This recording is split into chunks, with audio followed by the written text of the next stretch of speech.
BRS MLC కవిత బెయిల్పై ఉత్కంఠ నెలకొంది. ఈడీ సిబిఐ కేసులో కవిత దాఖలు చేసిన బెయిల్ పిటిషన్లపై ఇవాళ సుప్రీంకోర్టు విచారణ జరపనుంది. Justice BR Gavai, justice K V Vishwanath ధర్మాసనం కవిత పిటిషన్లపై విచారణ జరపనుంది. 5 నెలలుగా తిహార్ జైల్లో ఉన్న కవితను జైలు నుంచి బయటకు తీసుకురావడానికి విశ్వ ప్రయత్నాలు చేస్తున్న కేటీఆర్, హరీష్ రావు వారం క్రితం ఢిల్లీ వెళ్లి న్యాయ నిపుణులతో సంప్రదింపులు చేశారు. వారిచ్చిన భరోసా ప్రకారం ఇవాళ విచారణ తర్వాత కవితకు బెయిల్ వచ్చి తీరుతుందని ఆశాభావంతో ఉన్నారు. కవితకు బెయిల్ వస్తుందనే నమ్మకంతో బీఆర్ఎస్ నేతలు ఢిల్లీ వెళ్లినట్టు తెలుస్తోంది. కేటీఆర్తో పాటు మాజీ మంత్రి హరీష్ రావు, గంగుల కమలాకర్ ఢిల్లీ వెళ్లారు. వీరితో పాటు మరికొంతమంది బీఆర్ఎస్ నేతలు ఢిల్లీకి చేరుకున్నారు. అటు కవిత భర్త అనిల్ సైతం ఇవాల్టి కవిత విచారణకు హాజరు కానున్నారు. ఆప్ నేత మనీష్ సిసోడియాకు బెయిల్ వచ్చిన నేపథ్యంలో కవితకు కూడా బెయిల్ వస్తుందని భారీ ఆశలతో ఉన్నారు. ఒకవేళ బెయిల్ వచ్చి కవిత జైలు నుంచి బయటకు వస్తే పార్టీ మొత్తం కవితకు అండగా నిలిచిందనే సంకేతాలు పంపేలా బీఆర్ఎస్ ఎమ్మెల్యేలను ఢిల్లీకి తీసుకువెళ్లినట్లు సమాచారం. ఇదిలా ఉండగా జైల్లో ఉన్న కవిత ఇటీవల అస్వస్థతకు గురయ్యారు. ఆమెను ఈ నెల 22న ఎయిమ్స్ ఆసుపత్రికి తరలించి చికిత్స అందించారు. భర్త అనిల్ సమక్షంలో పరీక్ష నిర్వహించి అదే రోజు మధ్యాహ్నం 2 గంటలకు జైలుకు తరలించారు. అంతకుముందు జూలై 16న తొలిసారి అస్వస్థతకు గురయ్యారు. అప్పుడు దీన్ దయాళ్ ఉపాధ్యాయ ఆసుపత్రిలో చికిత్స అందించారు. లిక్కర్ పాలసీ ఈడీ సిబిఐ కేసులో ఢిల్లీ హైకోర్టు తీర్పును సవాల్ చేస్తూ కవిత సుప్రీంకోర్టును ఆశ్రయించారు. లిక్కర్ పాలసీ ఈడీ సిబిఐ కేసులో జూలై 1న కవిత బెయిల్ పిటిషన్లను ఢిల్లీ హైకోర్టు తిరస్కరించింది. 5 నెలలుగా కవిత తీహార్ జైల్లోనే ఉంటున్నారు.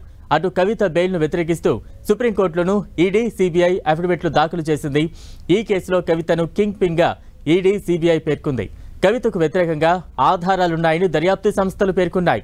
లిక్కర్ పాలసీ కేసులో కవితను ఈడీ మార్చి 15న అరెస్టు చేయగా సిబిఐ ఏప్రిల్ 11న అరెస్టు చేసింది.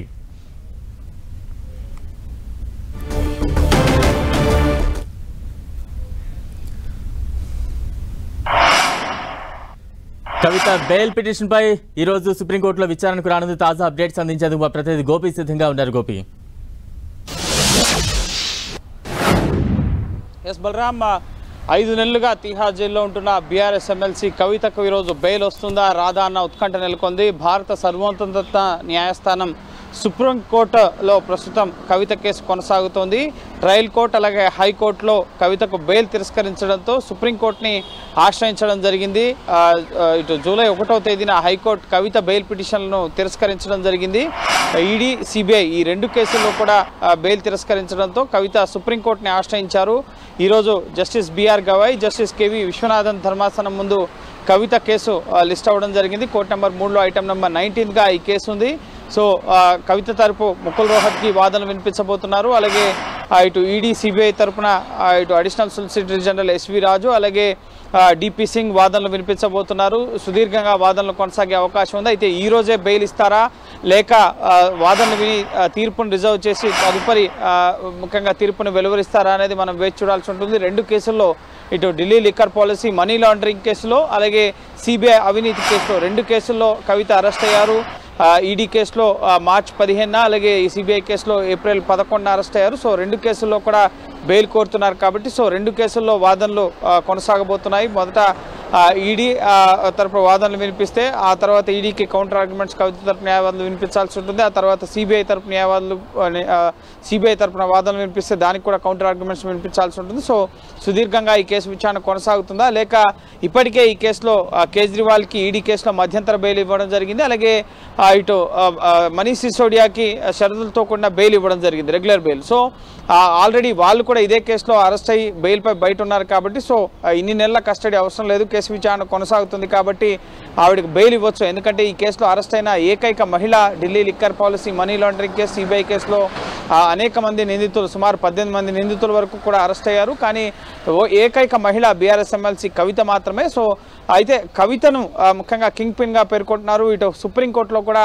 ఈడీ సిబిఐ దాఖలు చేసిన అఫిడవిట్లలో ఇటు కవిత బెయిల్ని వ్యతిరేకిస్తూ వాళ్ళ అఫిడవిట్లు ఫైల్ చేయడం జరిగింది. 22వ తేదీనే ముఖ్యంగా సిబిఐ అఫిడవిట్ ఫైల్ చేయడం జరిగింది. ఈడీ అఫిడవిట్ ఫైల్ చేయకపోవడంతో అఫిడవిట్ని ఫైల్ చేయాలని చెప్పి సూచిస్తూ తదుపరి విచారణ ఈ రోజుకు వాయిదా వేయడం జరిగింది సుప్రీంకోర్టు. సో ఈరోజు మళ్ళీ ఈ దర్యాప్తు సంస్థలు ముఖ్యంగా కవిత లిక్కర్ పాలసీ మనీ లాండరింగ్ కేసులు సిబిఐ కేసులో 2 కేసుల్లో ప్రధాన సూత్రధారిగా పాత్రధారిగా ఉన్నారు. 100 కోట్ల ముడుపుల్ని విజయ్ నాయర్ ద్వారా ఆమ్ ఆద్మీ పార్టీకి చేరవేశారు.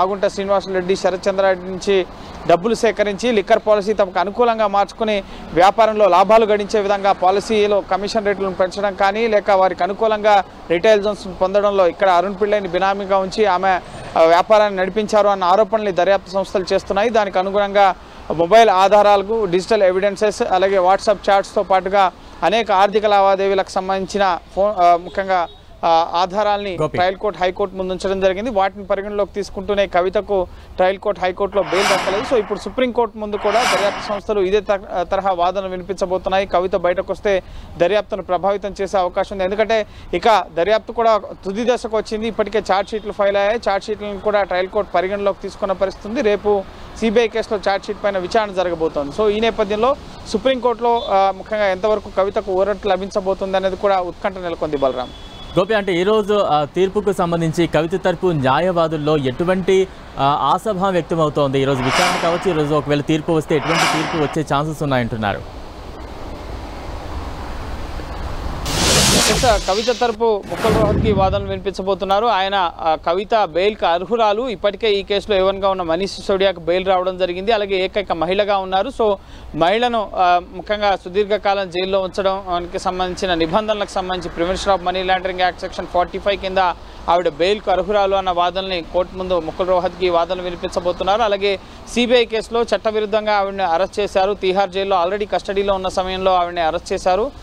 కేవలం రాజకీయ కోణంలోనే ఆవిడ అరెస్టు జరిగింది. కానీ ముఖ్యంగా ముఖ్యమంత్రి కుమార్తెగా ఉన్నప్పుడు కేసీఆర్ సీఎంగా ఉన్నప్పుడు ఆవిడని అరెస్ట్ చేయలేదు. ఆ తర్వాతనే అరెస్ట్ చేశారు అంటేనే ఈ కోణం అర్థమవుతోంది. సో ఖచ్చితంగా దీని వెనుక రాజకీయ కోణాలతో బీఆర్ఎస్ ఎమ్మెల్సీ కవితను అరెస్ట్ చేశారు. కానీ కవితకు వ్యతిరేకంగా ఎటువంటి ఆధారాలు లేవు. ఇవన్నీ కూడా ఫేక్ ఎవిడెన్సెస్గా ఇటు కవిత తరపు న్యాయవాదులు ట్రయల్ కోర్టు హైకోర్టులో వాదనలు వినిపించారు. అయితే ముఖ్యంగా ఈ వాదనలకు బలం చేకూరుస్తూనే ఇటు ట్రయల్ కోర్టు హైకోర్టులో కవితకు బెయిల్ అనేది దక్కలేదు. కానీ సుప్రీంకోర్టులో ఇటు మనీష్ సిసోడియా, అలాగే కేజ్రీవాల్, ఈ ఢిల్లీ లిక్కర్ పాలసీలో ఢిల్లీ సీఎంగా కేజ్రీవాల్ ఉన్నారు. మనీ లాండరింగ్ కేసులో ఆయనకు మధ్యంతర బెయిల్ రావడం జరిగింది. అలాగే మనీష్ సిసోడియా అప్పటి ఎక్సైజ్ శాఖ మంత్రిగా ఉన్నారు. 2021-22 పాలసీ రూపకల్పన సమయంలో ఆయనే ముఖ్యంగా ఈ ఎక్సైజ్ శాఖ మంత్రిగా ఉన్నారు. సో ఆయనకే బెయిల్ వచ్చినప్పుడు వాళ్ళు బయట ఉన్నప్పుడు ఆధారాలు, సాక్ష్యాలు తారుమారు కానప్పుడు కవిత ముఖ్యంగా బయటకు వస్తే ఏ విధంగా ఆధారాలు, సాక్షులు ప్రభావితం అవుతారు. సో ఖచ్చితంగా ఆవిడ బెయిల్కు అర్హురాలు. వాళ్ళకు బెయిల్ వచ్చింది కాబట్టి కవితకు కూడా బెయిల్ ఇవ్వాల్సిందే.